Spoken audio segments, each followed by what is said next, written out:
All right, let's go on to Matt. You there? Hey, guys. Hey, what's up? Hi, Matt. Hey, love the show.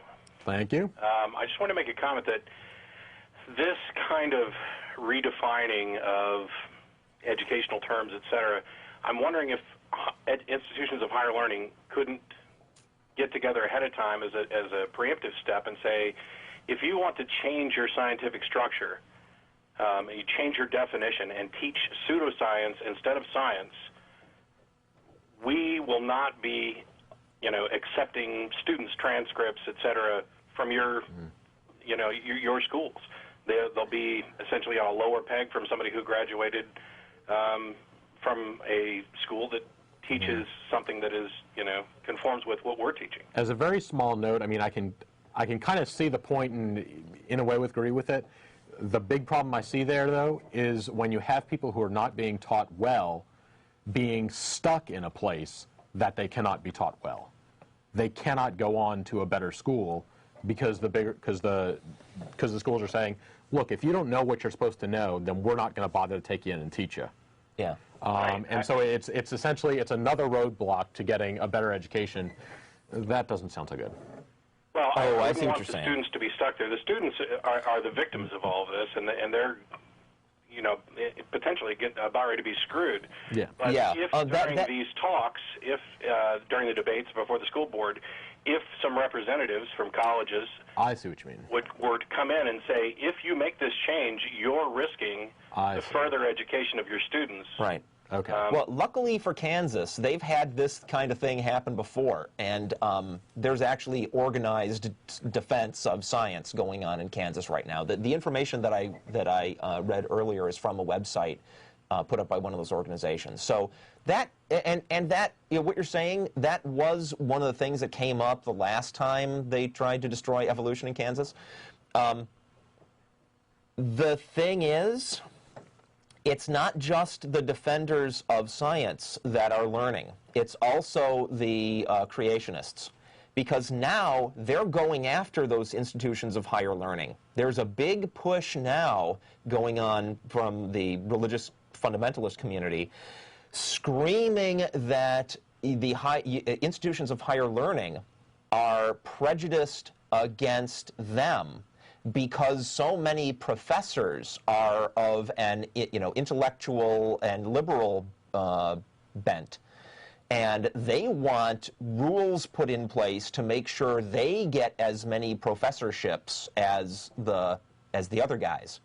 And so they're also working at that level to try to turn the institutions of higher learning into places that won't mind if you come from a state where science is, you go and ask your minister what it meant when you mixed two chemicals together and it turned blue. There's an absurdity to objecting against prejudice. It's good to be prejudiced against certain things.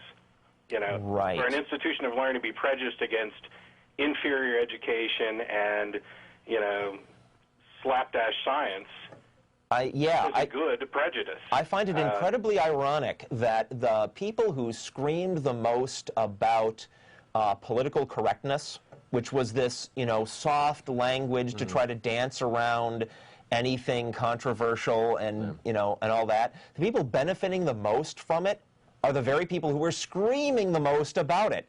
The same fundamentalists who said, you can't tell me I can't call that man the N-word because of his color of his skin, is also turning around and saying, well, you can't deny me a seat as a professor at your university just because I believe in the creation.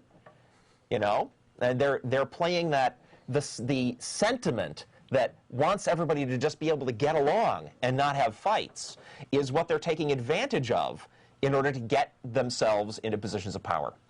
Well, I want to thank you guys again for the show. I spent the first 30 years of my life pretty much completely blind, having been raised in a Christian environment. My parents are still Christians. They have no idea. And in the past 2 years, I've done just an insane amount of reading and studying. Yeah. It's shocking to me how much more I read and learn now than when I was actually in school. Do you have other close personal friends that you can talk to about this stuff? My roommate is actually an atheist. So we lived together for several years and just never actually discussed anything to do with religion. I knew he was an atheist. He knew I was a Christian. He's, extremely... You didn't hate him, did you? Oh, God, no. Okay. No, we got along great. But he has no interest in being active or anything else. He believes what he believes, and so be it. So there was never any issue there. And my, I guess, conversion, for lack of a better word, came strictly from my own interests. I would read something, and it could have been, something off the JREF site. Having been a magician for years, I always had an interest in that. I'd read something, and that would send me somewhere else, and before long, I'm reading the entire works of R.G. Ingersoll, and it was a long process to actually get to the point where I think my brain actually woke up, and I don't mean to be insulting to Christians by saying that, but that's just the way it feels. And so normally I TiVo you guys and watch it at night, so I can't call. But today I'm watching it live, so I figured I'd call, and who knows, maybe you'll hear from me again. But I'm working on some stuff along the same line, and I hope to see you guys soon. I won't be able to make dinner tonight, but I'll definitely be running into you. Okay. Cool. Thanks for the show. Thanks for calling. Thanks for calling.